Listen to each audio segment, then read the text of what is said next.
কর্ম, ধর্ম, জ্ঞান,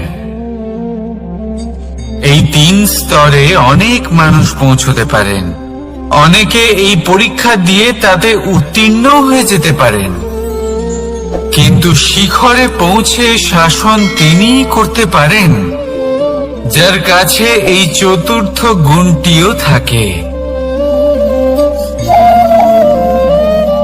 সমর্পণ অত্যন্ত গুরুত্বপূর্ণ একটা গুণ।